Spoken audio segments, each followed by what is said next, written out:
What's going on, everybody? Welcome back. This week we're going to be taking a look at a modification on the GTR that's going to increase the overall fun factor. Now, I personally come from a background of owning a lot of Subarus, and if you live anywhere in the Pacific Northwest, well, Subarus, and really all-wheel drive for that matter, is kind of a necessity in a way of life. Now, the GTR doesn't necessarily have the exact same all-wheel drive system as a Subaru, but it's still all-wheel drive. Now, that's awesome if we want to take some corners or get off the line like a bat out of hell, or maybe handle some of the weather conditions that we get up here in the upper Northwest. But what happens when you just want to be rear-wheel drive? Maybe you want to go hang out with some friends and lay down some rubber. Well, this modification is going to let us do that. So let's go take a look.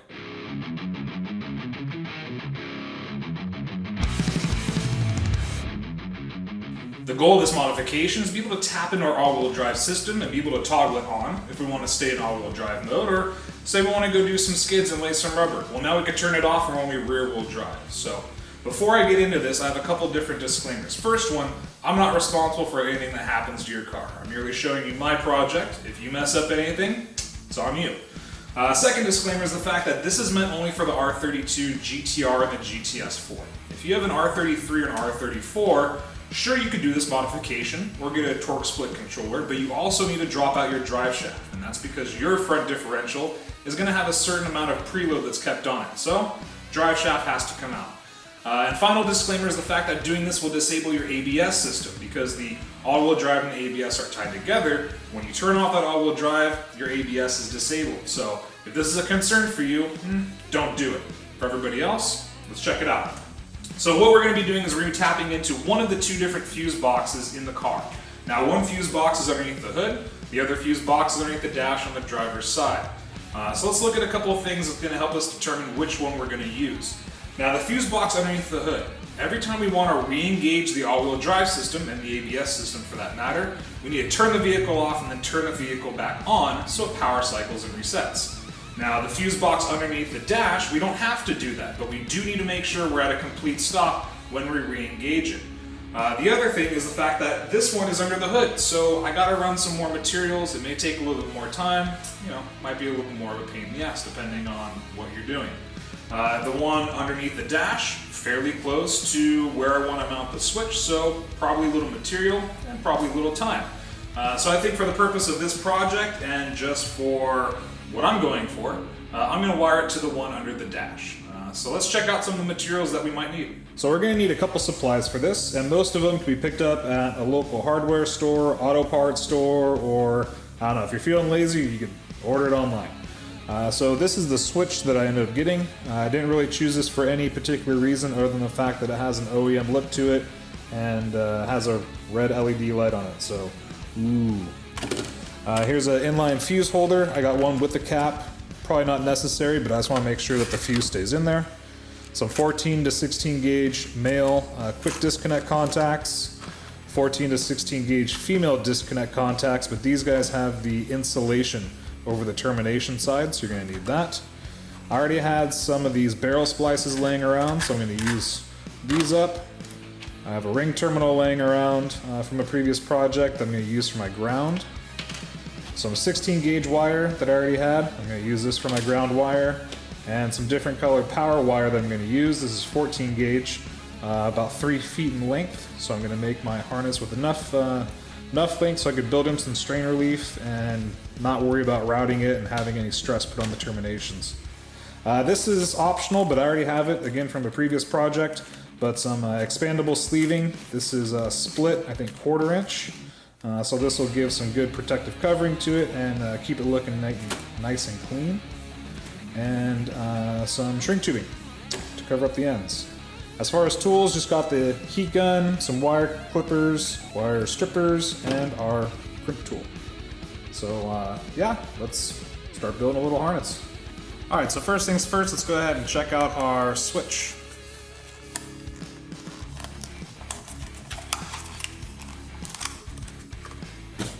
So you can see pretty much OEM look, has a little red LED light at the very top. On the back side it's 3-prong because it does have the LED light, so it needs the ground for the light itself. We can see that this pin here, this is the power. Our middle pin is the load, and the top pin here is the ground. So we're going to start from the switch and and work our way down. Alright, so I'm going to get started on the power wires first. Now I already have that different colored wire that I showed you earlier. It's already cut about 3 feet in length, which is going to be the length of the harness. We also have our 2 female quick disconnects, as well as our switch. So before we start stripping our wires, let's take a closer look at our crimp terminal to see how much we need to prep it. Now if we look at the center of the terminal where that barrel is, this is where our electrical connection is going to be made. We want to make sure that no wire insulation gets inside of this area. Now if we look at the back where the shoulder is and the barrel kind of extends out in this area, this is our insulation support area. So this is where the insulation should be. So when you go to strip your wire, if you want to get a ruler or just eyeball it, make sure that our insulation stays behind that little raised shoulder and only our exposed conductors are in our electrical crimp area. Alright, so here's our stripped wire and here's our terminal. Now just to show you what I'm talking about, if we look on the inside, when we put the conductor inside of the terminal, our insulation should rest against that shoulder.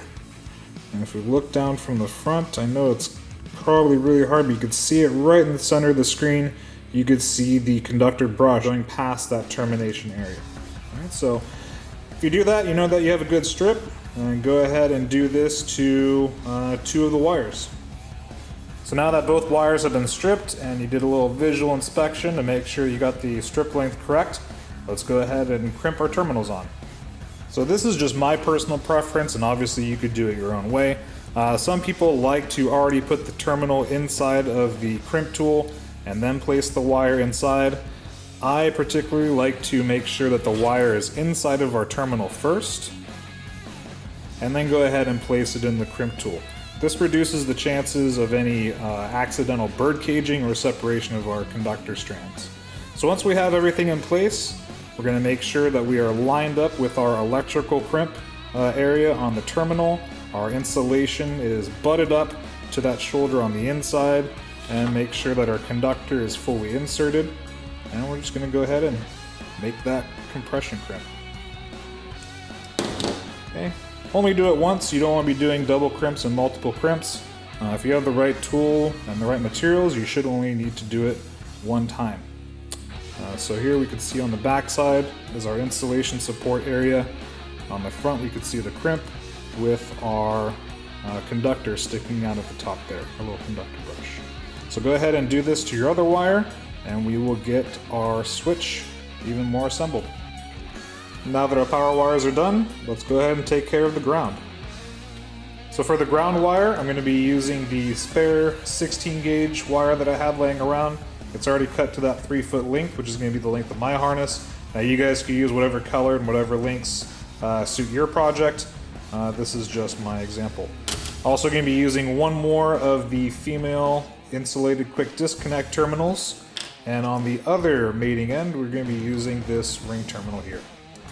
So use the same steps that we did before. Go ahead and get your black wire stripped and crimp a terminal on either end. All the wires for the switch side have been crimped, so let's go ahead and get those into place. Now it's kind of hard to see with the glare from the light, but if you look at your switch, depending on which one you buy, it should be clearly labeled. So go ahead and find the one that says ground, and we're going to go ahead and plug our ground in there. Now for the other 2, orientation really doesn't matter, so go ahead and just get these installed on the switch. Now just to give our terminations a little extra stress relief on the wires, I'm going to use some 1/4 inch shrink tubing. It's 2-to-1 shrink ratio, so its recovered diameter is 1/8 of an inch, and I'm going to use it to overlap both the termination as well as onto our wire insulation, a couple wire diameters, again just to give it some good stress relief. So I'm going to go ahead and put that on all 3, and we'll go ahead and shrink these down.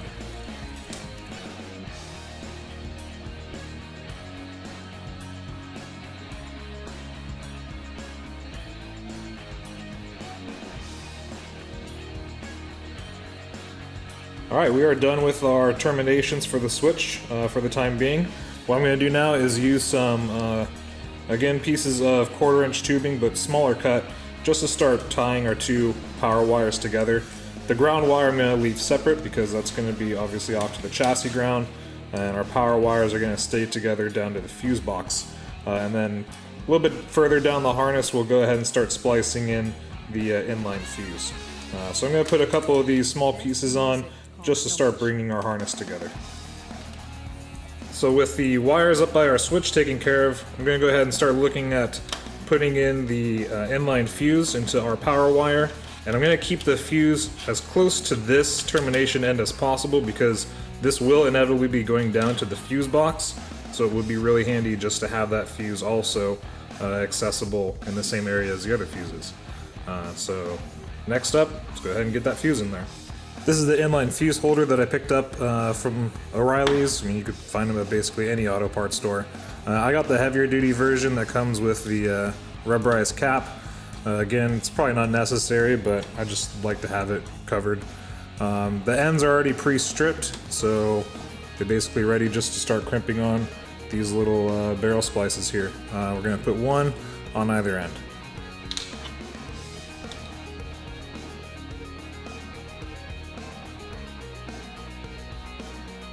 Go ahead and start prepping it and get our outer insulation stripped off.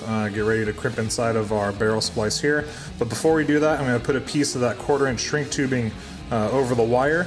It's about 1 3/4 inch cut length, enough to overlap both of our barrel splice as well as onto the outer insulation of each wire by a couple wire diameters.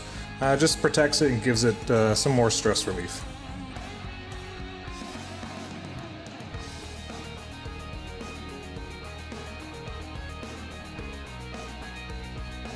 Once our inline fuse has been crimped onto our harness, let's go ahead and get that shrink tubing over our barrel splice and make sure it's approximately centered.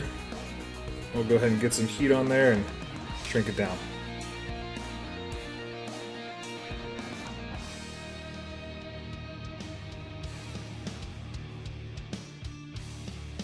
So to finish up our power wire on the other strip side of our inline fuse, we're going to put this male quick disconnect terminal.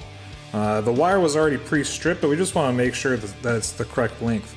So when I put the conductors into our terminal here, it should extend into or past our crimp barrel, but it shouldn't be getting into our termination area. So that's what we want.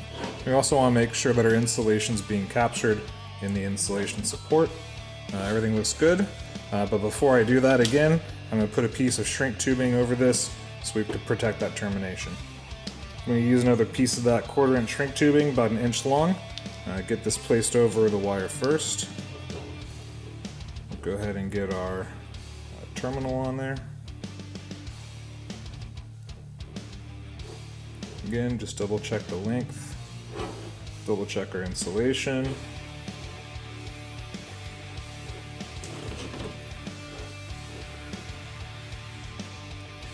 And we'll crimp it.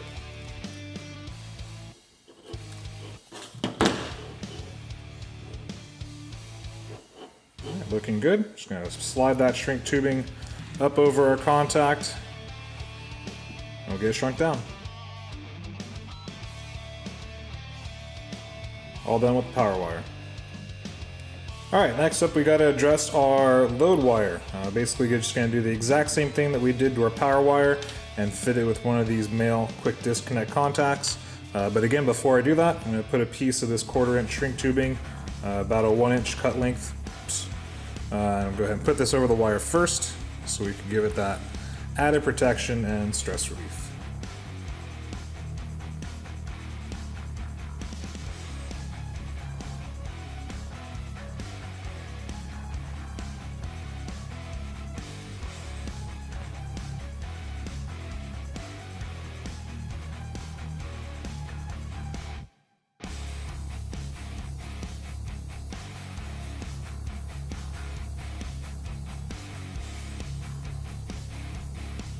So these are now our 2 leads that are going to go to our fuse box.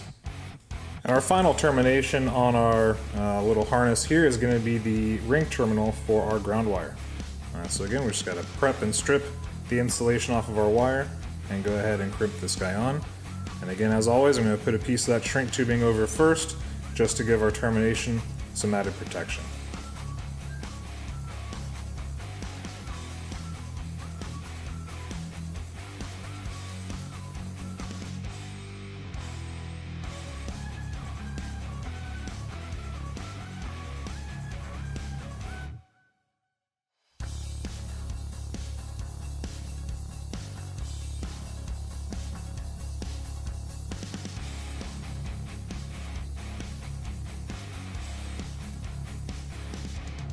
All 3 terminations ready to go into the chassis. And the last little piece that we're going to put on the wire harness is this little ATA circuit. Sure, we could be ghetto as fuck and just plug these straight into the fuse box, but I kind of don't want my GTR to suddenly burst into flames. So I'm going to use this ATA circuit. If you go ahead and open it up, don't really need any of that. It has this little power lead, so if you want to run another accessory off of that, because I'm going to be switching the power on and off, I don't want whatever's connected to this to be turning on and off on me, unless that's its function, then I guess go ahead. But if you look at it, there's 2 different slots. The front slot is slot A, rear slot is slot B. We're going to go ahead and just plug these into the front slot, so that's slot A. But before I plug these in, I'm going to put a piece of 1/2-inch shrink tubing over the wires, so when I go ahead and put that expandable sleeving around the harness, I go ahead and shrink these terminations down. So this is what everything should look like. Again, it doesn't matter what side goes to what, just make sure it's in the front slot or slot A. And then this is the piece of shrink tubing. That expandable sleeving is going to come down our harness underneath here, and that's going to make sure that it holds it good and tight to our harness and keeps everything protected. Here's that 1/4-inch expandable sleeving. It is split, so it's a lot easier to lay wires and vacuum lines and whatnot inside of it. So I'm going to go ahead and start working on the side that we just terminated down here and get this nice and situated, and then start working our way up the harness.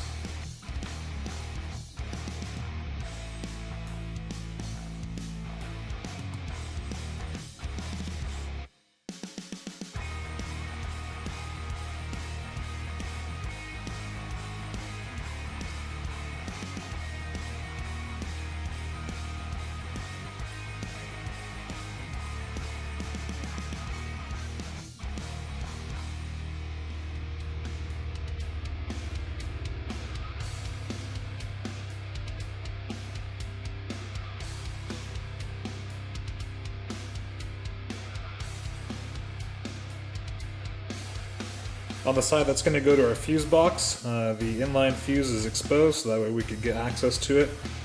Shrink tubing is over the expandable fabric, and our other power wire is within the protective covering. So let's go ahead and shrink down this side, and we'll work on our switch side.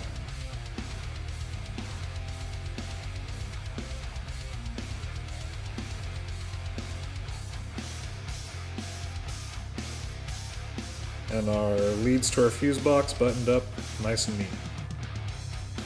So here's our power wire harness along with our ground wire. I'm going to tie the ground wire into the harness to a certain point. I'm going to see where exactly I want to break out in the chassis once I start routing everything. Then I'll put some spot ties over the braided fabric just to hold everything together. So on our switch side, we're going to go ahead and depopulate the switch, put a piece of that 1/2-inch shrink tubing over that, and we'll secure the expandable sleeving on this side. We'll go ahead and get it put in the car.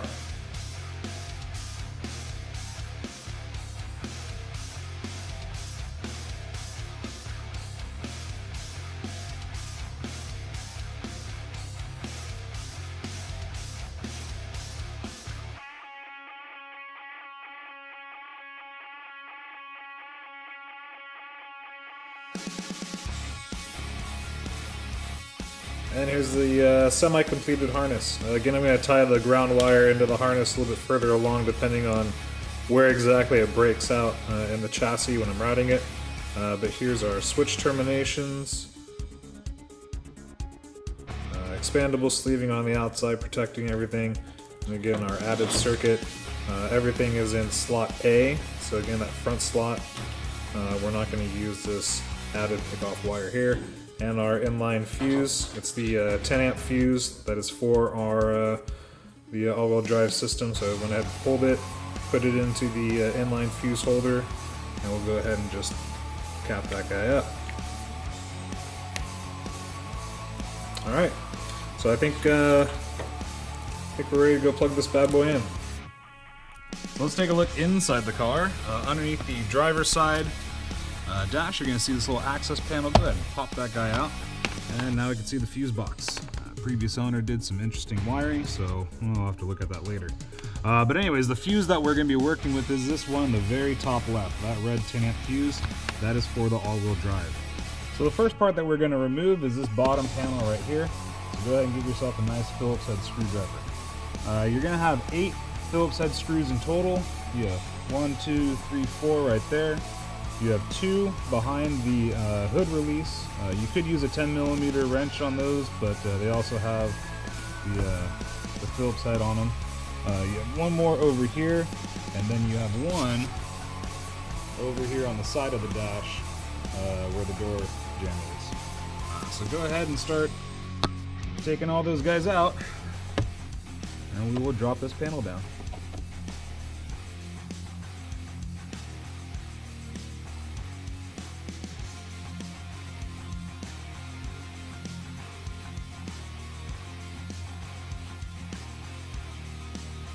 So once all the screws have been removed from underneath, as well as here on the side, we're ready to pull this panel off. Now there is a little pressure clip back behind this corner here, so you're going to have to give it a little bit of a good tug to get it off.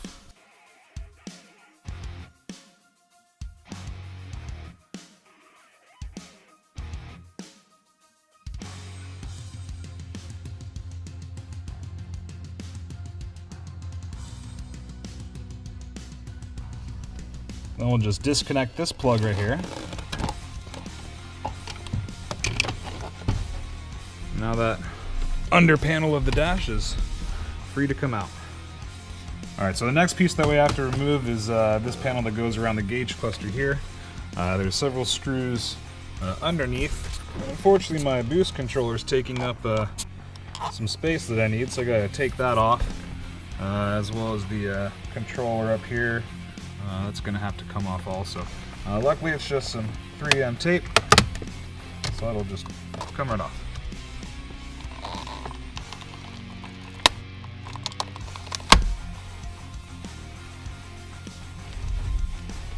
Alright, now we get a better look at the 2 screws on that side, and then you have 1 screw on this side here. And then if you look up and underneath, you're going to see 1 screw right there, right behind where the headlights are. And then on the other side where the wipers are, you're going to see that screw there. And then up where the cluster is, you see those 2 screws. So we're going to go ahead and take those screws out. Alright, so now that all those screws have been removed, what we want to do now is bring our steering wheel column down. So we'll go ahead and just release this guy. And then we'll push it down as far as we could go, and then lock it back in place again. Also, if you have a removable wheel, just go ahead and pop it off. It'll be a little bit easier to access everything. Okay, so all those screws have been removed, so we're ready to pop this little console piece off. And it just kind of comes off pretty easily there.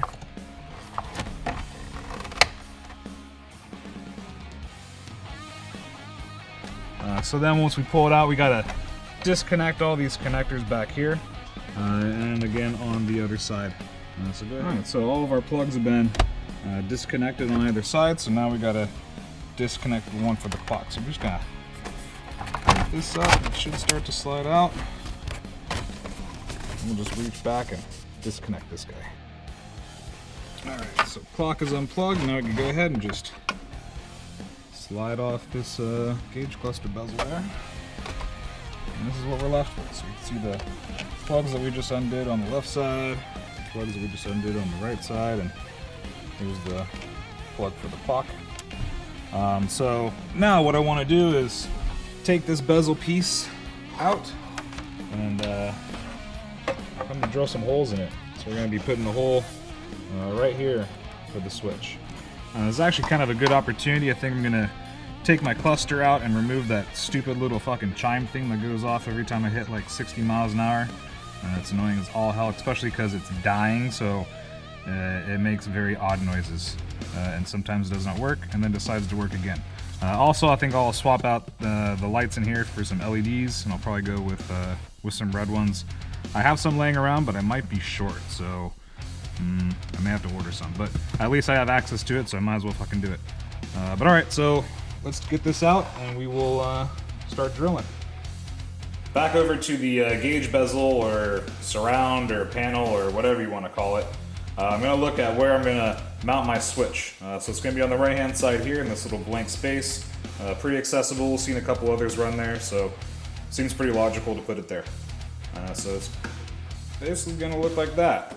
But before I start drilling any holes, I'm going to lay down some blue painter's tape just so I could make some marks, and then we'll go ahead and make some holes.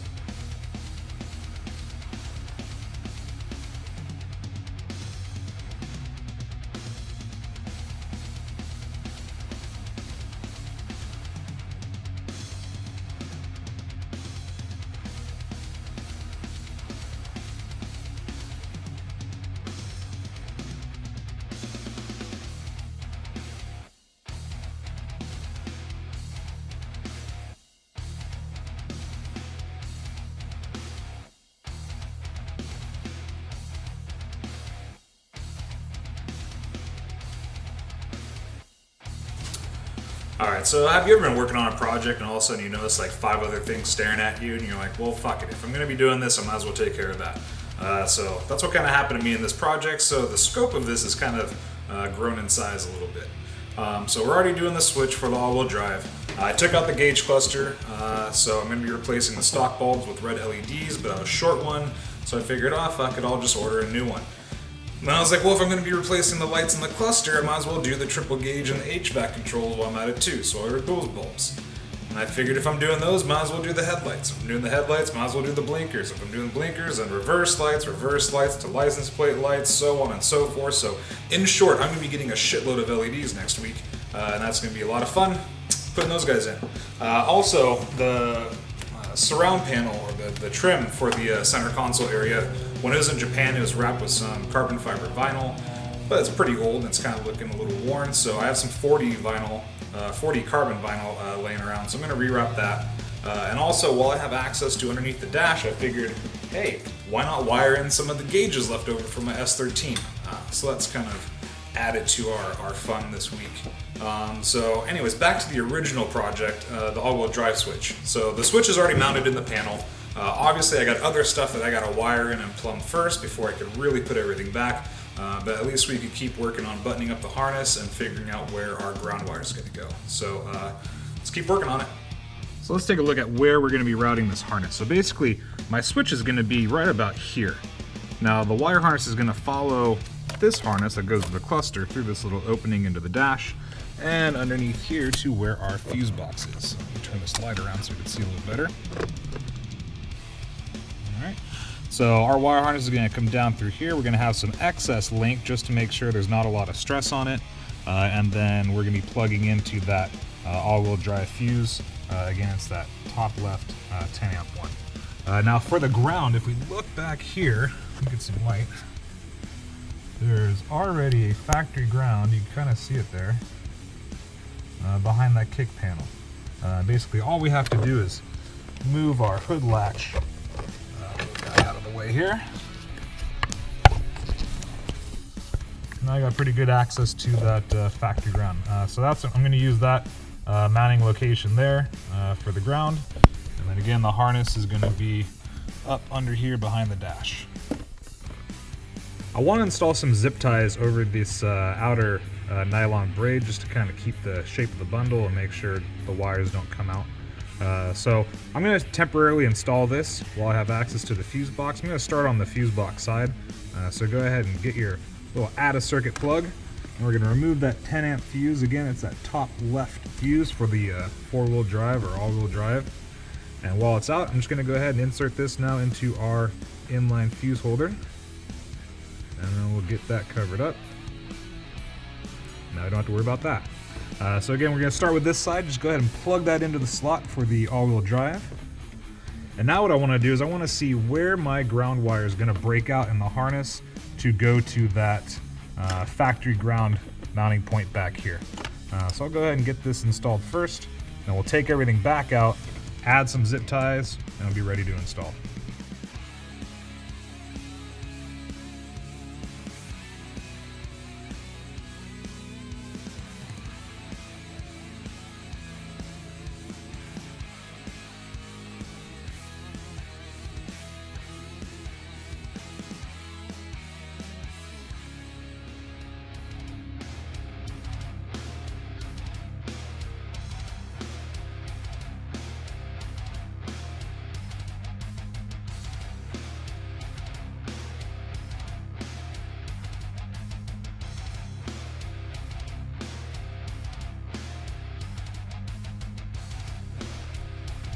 Alright, so I got the ground wire temporarily bolted back in there, so basically just gonna have this break out pretty much right where that inline fuse is, and then my wire harness is gonna wrap around underneath here.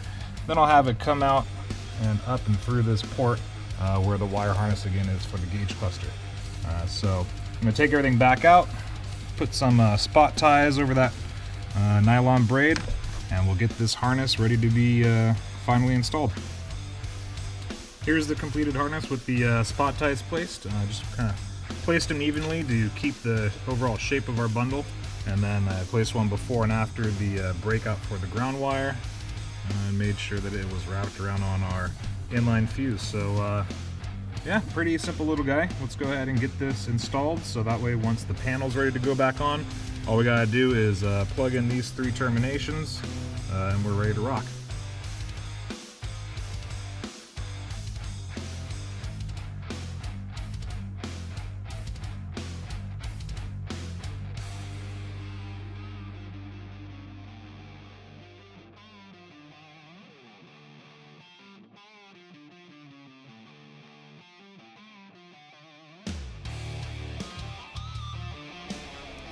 So there we are, we got our little ATA circuit. It's going around the fuse box here, and just give it some good stress release so it's not pulling straight up on the wires.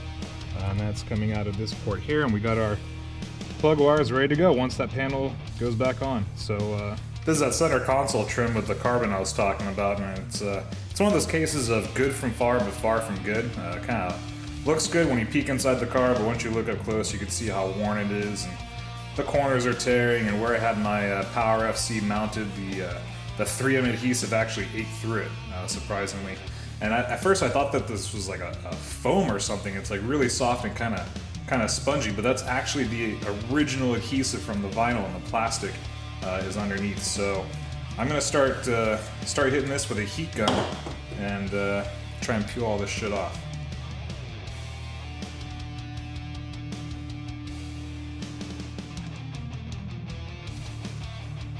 So I think this is actually a carbon fiber fabric, and rather than vinyl, because it looks like they used adhesive on the base plastic, because I could see glue coming out from behind, and I can't get the edges to come up really at all. It's just kind of crumbling apart in my hands. So yeah, this is gonna be interesting. I think the only thing that I could really either do is, one, find a new one and just buy a new one, because this is probably going to be pretty junk by the time I scrape all the adhesive and stuff off of it. Or, I mean, that vinyl that I have is pretty cheap, so I could just try and lay the new vinyl over this fabric and see how that comes out, but that seems pretty ghetto. So, fuck, I don't know. So after a little bit of frustration, I kind of came up with the idea of taking a razor blade and just kind of scraping off the surface to start cutting the fabric. And it kind of started breaking up the bond with the glue underneath.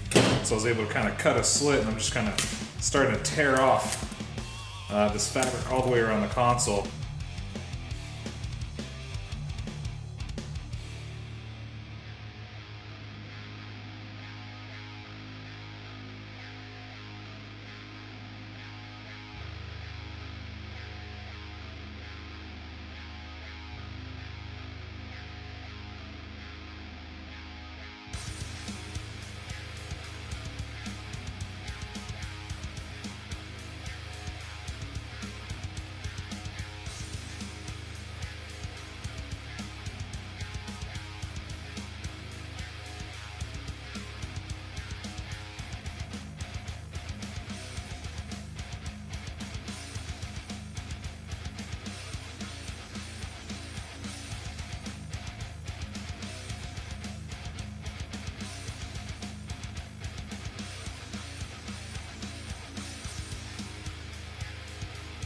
In the name of all that is good and holy, I ask you, why? So here's all the carbon fabric shit that I had to peel off. Both thumbs took a little beating, but no biggie. And you can see all this adhesive that's all over the console. So I don't know, I think I'm gonna have to bust out the sandpaper or see if some adhesive remover may work, but that's a fucking shit ton of adhesive to take off. So I think I might just try and sand it down so at least it's just smooth, and I'll lay that carbon over it and hope for the best and see how it turns out. I found a can of adhesive remover, but I thought I actually had more, but that was just a tiny little bit left. So I tested it out on this top piece, and it actually took off the adhesive pretty good. So I'm gonna go pick up another can or two and just douse this sucker. I picked up some aircraft decal and adhesive remover, so I'm gonna put some coats on here, and instructions say to let it sit for about 10 to 15 minutes. So we'll start getting all this adhesive off.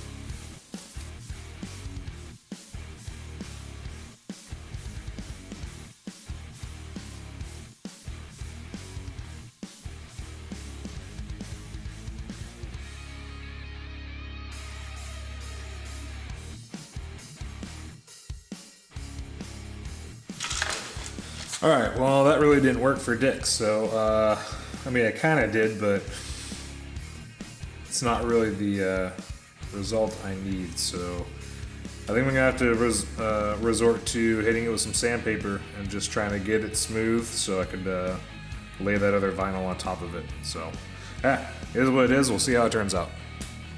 I grabbed some sandpaper from the store, so I don't know, I'm just gonna start working on it and see if I can at least just get it smooth enough to lay that vinyl over there, or over it.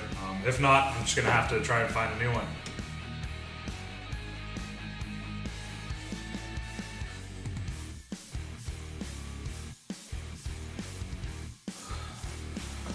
I'm gonna wear a mask because, dude, I don't want any Fukushima in my lungs, so we'll get this bad boy on.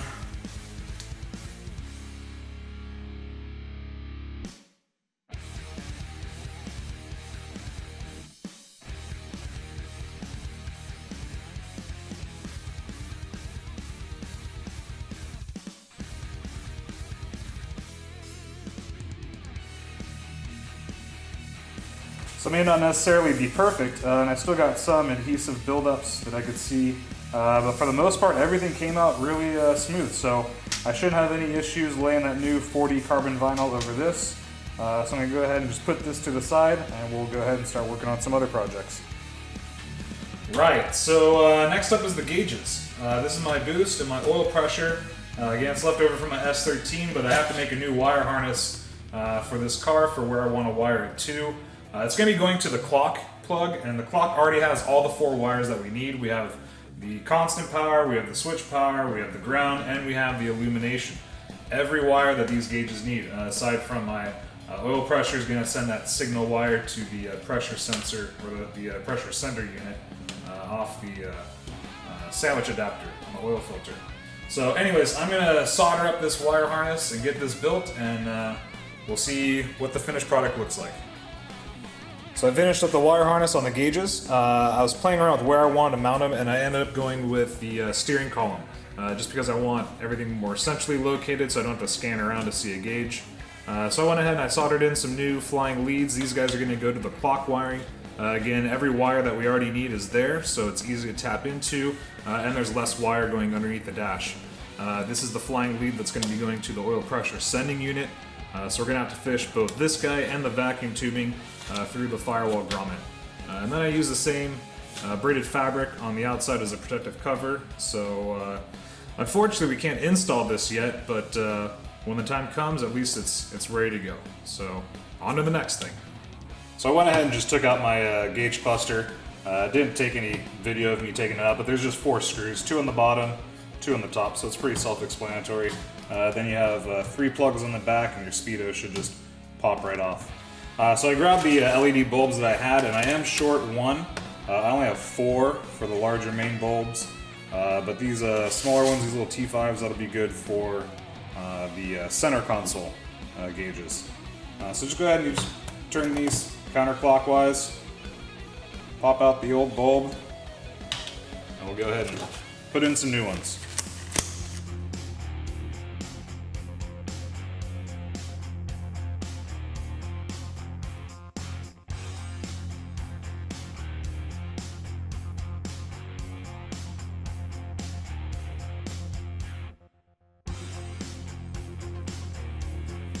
And actually I'm going to use 2 of these little ones for these 2 guys right here. They illuminate the bottom edge. If you take it out and you try and look through, it doesn't actually illuminate anything on the other side. All it does is add to the lighting. So go ahead and remove these 2, and I'll replace them with these guys.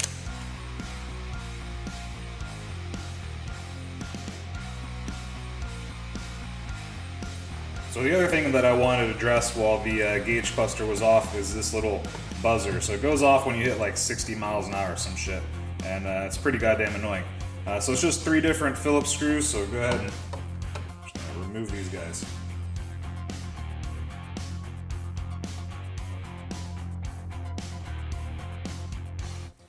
And now, just in case the traces actually need these connections for whatever reason, I'm just going to replace the screws back in there just to make sure that if it needs that connection, that it is there.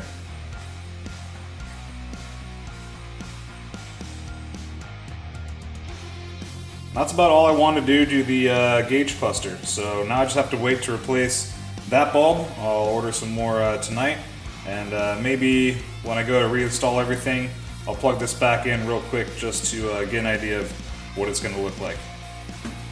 When I was done filming, I started to clean up all the stuff, and I actually came across a bin and found a head unit that I had in my S13 also. Now, the one that's in the GTR is the one that was in there when I bought it, so it's from Japan. It doesn't get any US stations, and it only has a CD player. It doesn't even have an auxiliary port, so I had to bust out my book of like 250 CDs that I've been gone through since I was in college. So that was fun, but now I get an MP3, an iPod, and has Bluetooth and all that other shit. So I have to take this out to replace all the light bulbs anyways, so while it's out, new head unit's going in.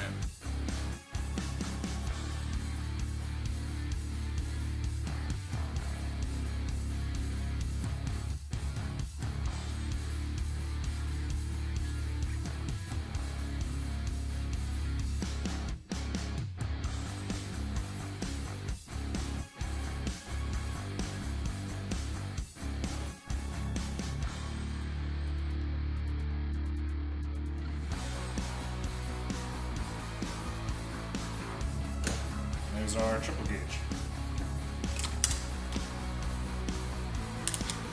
Now here's the wire harness for our for the radio.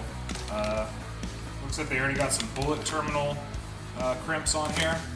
So I'm just gonna go ahead and remove this section here, and I'll splice on the new harness so it'll plug right in.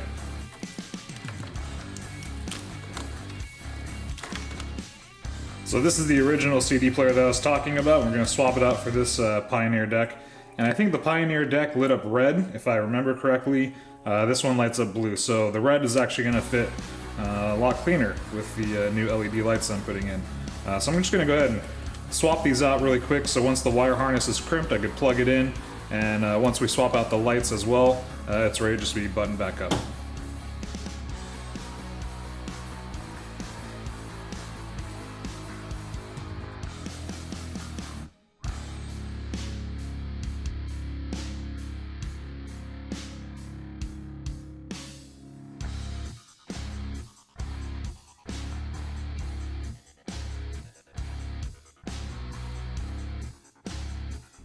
So I thought I got really lucky for a second there. These are the 2 plugs for the back of the CD players. And this is the one that came off the one that was in the car, and this is the one that's going in on the Pioneer head unit. And looking at the connectors, they are the exact same connector pretty much. The pin pitch is basically the same. The cavity openings are a little bit different. So I thought I was going to be able to just plug and play, but if you look at the actual wiring, they are a mirror image of each other. So unfortunately, I got to make some new connections. So I'm gonna get rid of all these, put on some new terminals, and then the same thing as this, remove all this crap, and get some new terminals put on this one. So that way we can plug it back in, and it's ready to go.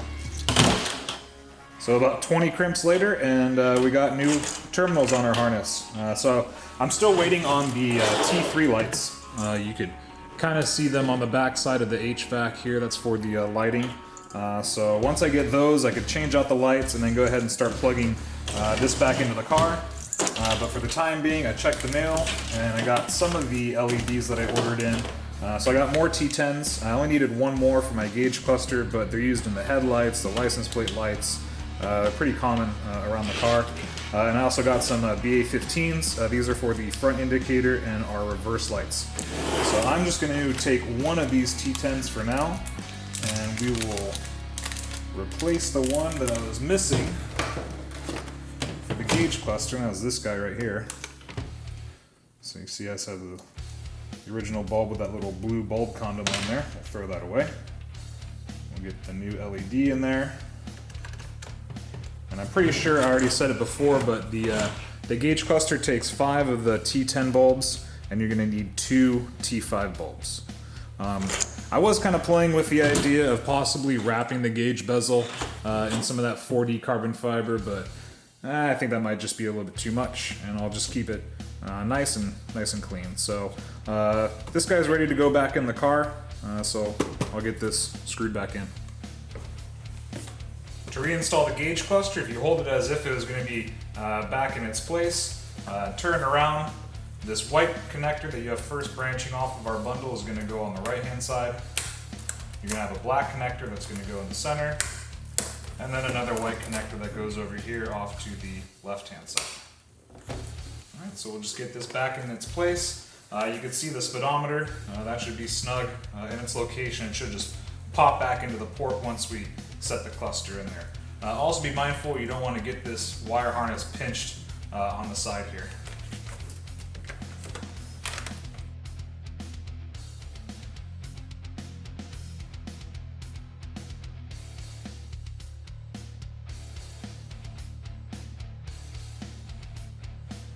Now that the cluster's back in, I'm just going to temporarily reconnect the light switch, and we could turn it on just to make sure that all the LEDs are lighting up.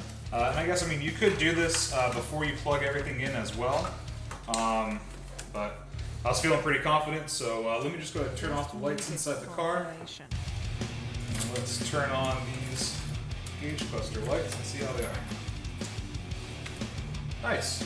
So now instead of that old white bulb, now I got the red LEDs, so stoked. Now that we know all the lights in the gauge cluster work, we can go ahead and put this panel on. Our switch has already been installed, so we go ahead and wire that guy up and then get all these plugs put back.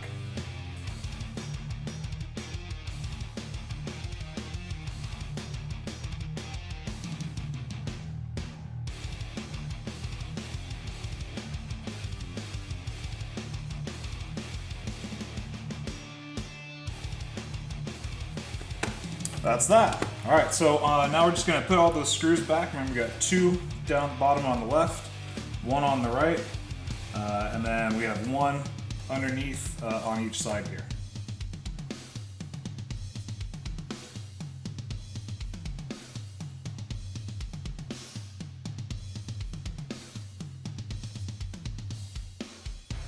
And now, once those are in, we're going to put the 2 up here above the gauge cluster.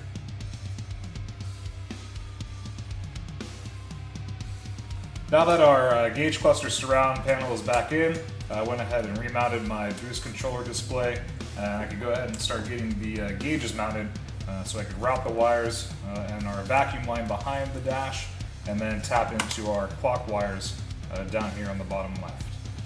So I'm going to go ahead and get these put in place.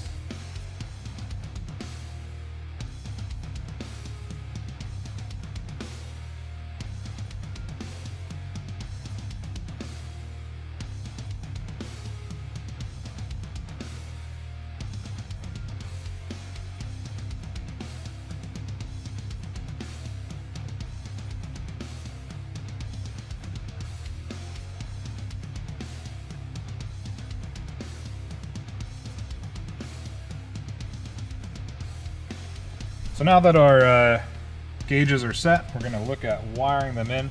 Now this little 4-wire connector is for the clock. So you should have the 4 wires off of the gauge, not counting the green wire, which is to the oil pressure sending unit. But from the gauges, I have a black, which is my ground, and then I also have a red an orange, and a white wire. So these are where these 4 wires are going to go. So if you look at the connector for the clock, we have a blue wire, a black wire, a red wire, and then a yellow wire.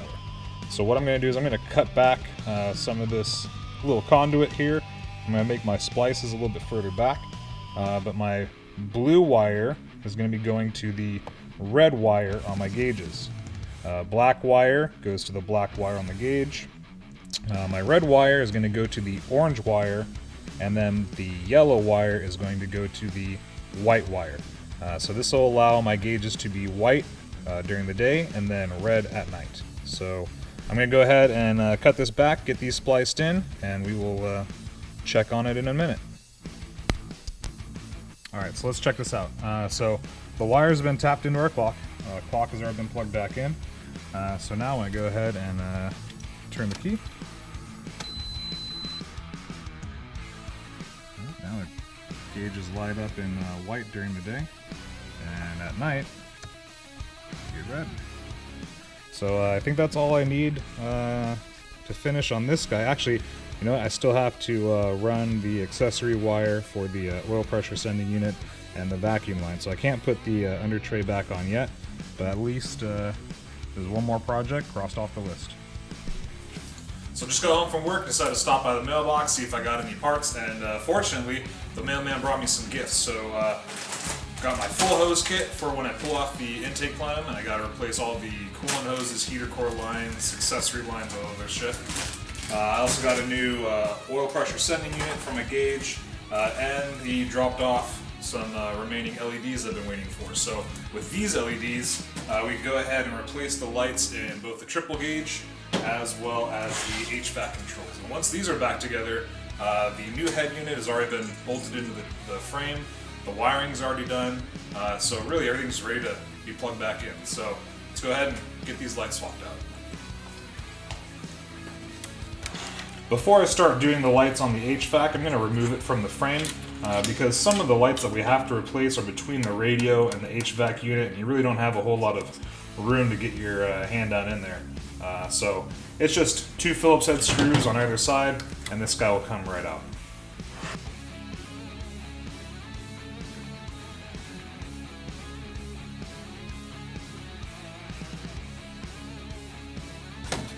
And just work the sides out a little bit and it'll slide right out.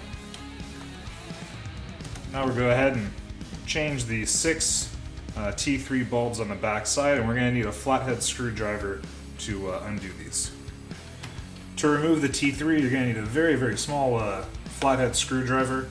Go ahead and turn it counterclockwise, and then you can try tapping it, but most likely it's been in there for a while, so you're going to have to kind of work it back and forth and pry it out of its tiny little home. Alright, so once we go ahead and get that stock one out, we could take our replacement LED and drop that in there.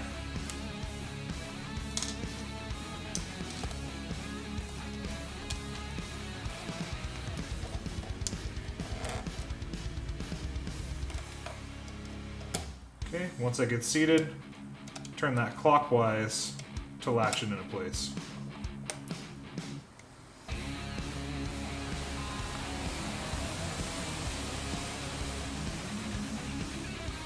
Alright, now we're going to do that 5 more times.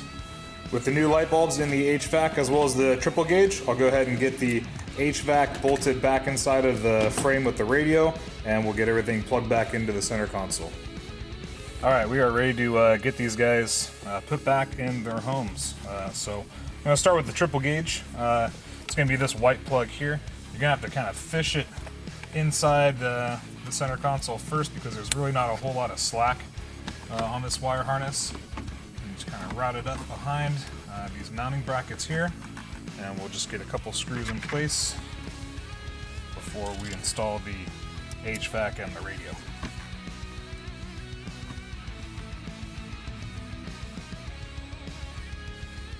Alright, next I'm going to do the HVAC and the radio. We got a couple different connections going to these guys. So if we look at this main bundle here, we have 3 white connections, 1 black connection. We're going to be using 2 of the white ones. that are going to this aftermarket harness. So the larger white one plugs right in, and they have two smaller white ones. One's a 6-pin, one's a 4-pin. I'm using the 6-pin, so that'll plug right in. The ground wire, I'm just going to ground it to this metal frame here once I bolt the harness in place. That's pretty easy and accessible. And then, of course, the radio antenna. Got to have that 99.9 the men's room plan. Alright, so we are ready to fish some wires back in here. And then once we get them a little closer, we could grab this harness. And these two black wires are for the, black connectors are for the EVAC, or HVAC, EVAC. So we're just going to plug these in the back side here.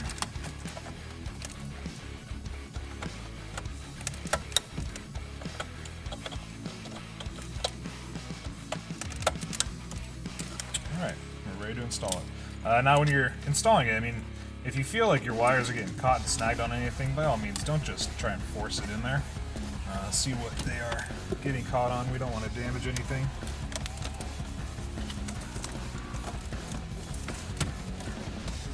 And everything should just slide right in.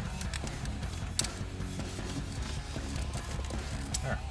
So I'm going to get the screws in place, and then we'll go ahead and put the face. So everything is back in its home, and I figured before I go and start wrapping the center console with the carbon vinyl, I figured let's take a minute and enjoy the work so far. So I'm just going to turn off the lights here. Let's see what these gauges and lights look like now.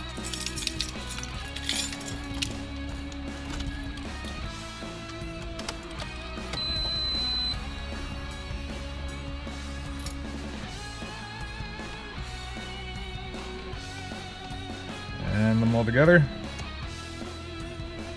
Sweet. Very nice. I like. So yeah, red LEDs all in the center console. It works out perfect that the new head unit, or new to me for now, I guess. It wasn't an old car. Lights up red as well. Got the Pro Sport gauges that go, well, I have it wired up to go amber when the lights are on, and the red LEDs in the dash. So I think success so far. Now all that's left is to, I'm gonna turn these back on again real quick. Now all that's left is to rewrap the center console, and then we still have to fish our oil pressure sending unit wire, as well as the vacuum tubing through the firewall. So let's quit talking and get back to work, shall we? One more time, it's just so pretty. And here's the all-wheel drive, rear-wheel drive switch. So we'll take a look at that a little bit later when I start the car. But yeah, so stoked. And now the last thing that I have to do before I could reinstall the bottom panel of the dash and tuck away the wires and remount my boost controller is route the vacuum line and that oil pressure sending unit wire. So where that's going to go through is if you go underneath the dash, remove that kick panel where we could see the ground that we wired in for the all-wheel drive switch. Go to the very top right corner and you can see where the loom goes through the firewall. So we're going to make a little incision and fish the tube and the wire through there. So in order to do that, before we get to that first, let's take a look at underneath the fender. So obviously you're going to have to jack the car up and remove your wheel. And now depending on how stock yours is, my fender's already rolled, so I only had a couple screws to take off, but you're going to have to take off some little Phillips head body screws down here and around the edge to remove that fender guard. And there's going to be one on the underside there, so get that, and then you got one on the inside of the wing. So once you get that peeled out of the way, you can see here's the gasket. Now I already kind of pulled it out so I could work on making a cut, which I haven't done yet, but just showing you where it's located. And if you look just past it on the inside of the engine bay, you can see that slot. So we're going to be trying to get my GoPro up there. Yep, so that's where we're going to be fishing it through and actually be tapping into the stock boost gauge line, so we'll be pretty close to that location, so won't have to run a bunch of the tubing. And there we go. So there's the boost line with the wire coming through the grommet. I just used a little box knife to make a cut in the grommet here.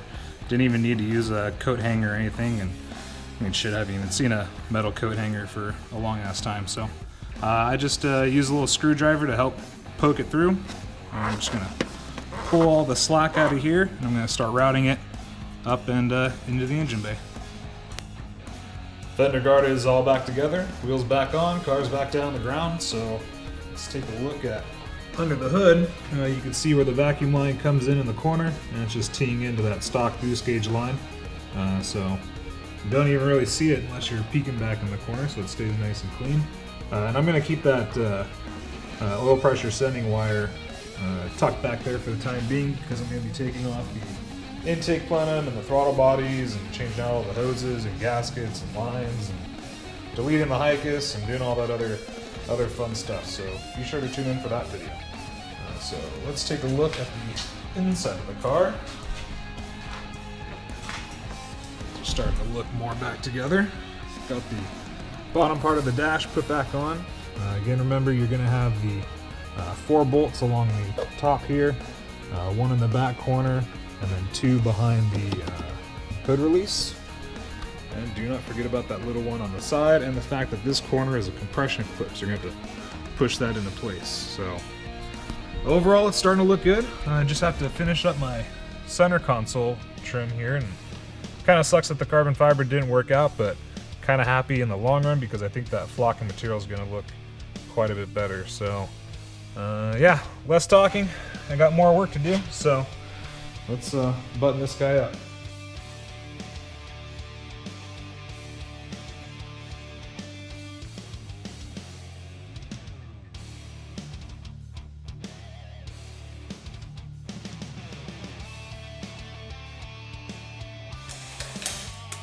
So I had a theory that this was going to happen, and it did. The sanded adhesive on the surface of this is not the most conducive for wrapping it with vinyl, and really wasn't staying down around the corners or in the channels like it typically should. So I'm going to scrap that idea, and I have some flocking material left over from my RX-7 project. So I'll probably be seeing if I could just reuse that, or I might have to buy some new adhesive at least, because I know it's been sitting for a while, but I do know that I still have some of the microfiber suede. So I was planning on doing my dash eventually, but I guess I'm going to get a head start and flock the center console.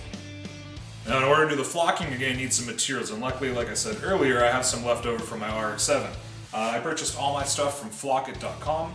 Sell individual materials as well as complete kits, so you basically just get everything that you're going to need. So I have some leftover fiber. It's a black nylon. They also have rayon if you want to use that. Depending on the color that you choose, make sure you get the corresponding color adhesive. And I checked, and actually it's so good, so it's awesome, I don't have to buy any more. And you get a little applicator, so basically all you do is you fill the tube about halfway with the fiber, and then you just it's fun. Also, you're going to need a drop cloth because this shit is going to get fucking everywhere. Now my trim is pretty thin, so I'm only going to use a 1-inch brush. If you're doing something larger like a dash or something larger piece of the interior, you know, choose the correct size brush. Also, if you're going to do something like a dash, make sure you have like 2 or more people. The adhesive has a decent working time, but it goes by really quick. And especially if you live somewhere where, say, you're higher ambient temperature, the adhesive is going to dry a lot faster. So, you know, 2 or more people will definitely help out. So I'm going to go ahead and lay down this cloth, and we'll flock it. So with the workstation all set up, we're ready to go. One last thing before we start flocking, make sure you put on a mask. Otherwise, you're going to be picking out black boogers for a week, seriously. So, let's do this.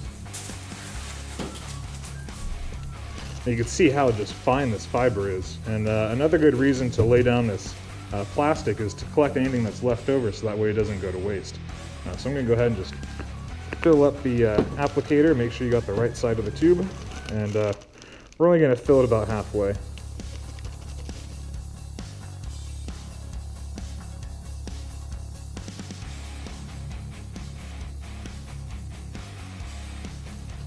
All right. get the fiber ready to go. Put that off to the side. And now it's time for the adhesive. So what you want to do is you want to put a nice thick coat overall, but not so thick that it starts running. And basically we just have to get everywhere that is going to be exposed on the center console. So let's get to it.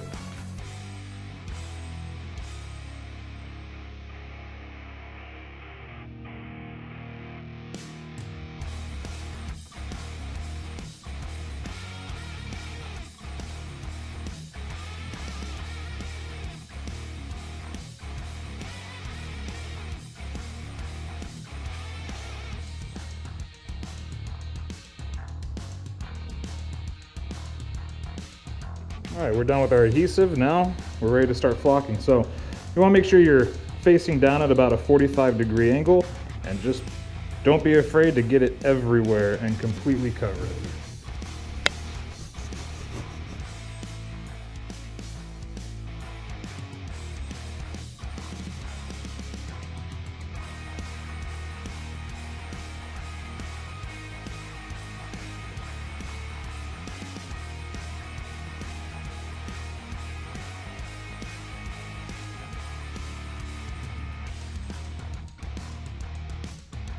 And what you want to do is you want to look around and see anywhere that's still kind of shiny and looks wet, and that's where you want to keep focusing your coverage on. All right, flocking is all done, and as you can see, it made a complete mess. So these plastic sheets come in really handy. It keeps everything clean. Also, because you go through so much fiber, making sure that you have really good coverage, this allows you to recycle any excess that's not used. So now the biggest thing is exercising our patience. Try to give it a couple days to completely cure. Even though the top may feel dry, the adhesive underneath may still be a little bit wet, and if it has clips on it and you go to push it into place, well guess what? Now you got this big old thumb divot because the adhesive is still wet and that pressure makes a print. So give it a couple days. Let it completely cure, and then afterwards I'm just going to shake any excess off, and we'll go ahead and reinstall it. All right, the flocking has had a chance to dry for several days, so let's see how it turned out. Now, even though this has had a couple days to dry, I'm still going to be very careful with it.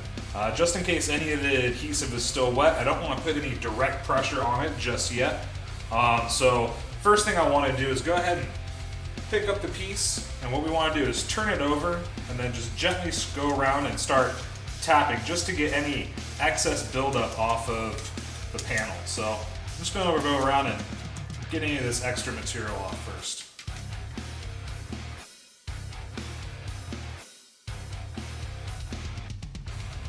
Alright, so what we have left is that nice smooth coating of that nylon fiber. So looking at the piece, I don't see any non-coated spots. Looks like we got really good coverage. So what I'm going to do now is reinstall the cigarette lighter as well as the shift boot, and we'll go ahead and get this put back in the car. Alright everybody, here is how it turned out. So I'm really happy with the flocking. Kind of glad that I did this instead of the carbon fiber. Carbon fiber is a nice cheap alternative, but the flocking just looks so much cleaner in general. So yeah, got everything back in place. We already saw the gauges a bit earlier. Got the controller mounted. I ended up using a little L bracket so that way it's spaced off of the flocking. Before I had it 3M straight to that fabric, and I don't want to mess up this flocking, so yeah, got a little L bracket on the panel surround there. So let's get this guy started up, and we'll check out the LED lighting.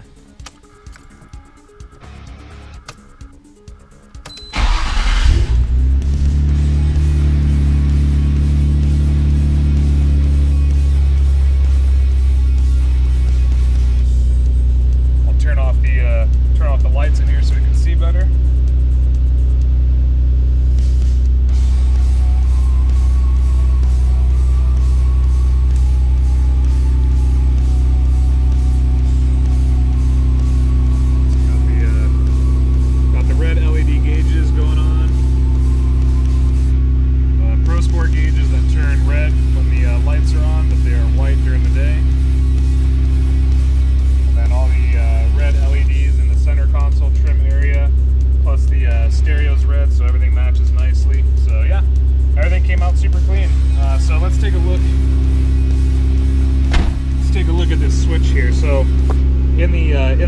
position. You can see that the LED is on. That means that the all-wheel drive system is engaged. Now, I currently have a rear sensor out for my ABS because I'm running just a mid-dump pipe and shooting some flames. I kind of toasted the sensor, so my ABS light is already on. But if we notice, if we flip the switch off, now we can see that the all-wheel drive light has come on, letting us know that something's wrong with the all-wheel drive system. And if we go ahead and re-engage it, well, now that went off. So that's a really easy way to toggle the all-wheel drive. So if you want to go do some skids or have some fun, easy peasy. Well, I think that about does it. So I think the only thing left to do now is warm it up and take it out for a test. So let's go have some fun. Now again, for this modification, we are going to need to be at a dead stop when we disengage and re-engage the all-wheel drive system. So all we have to do is go ahead and flip that switch there, and now we can see that the all-wheel drive light is on. Now we're just...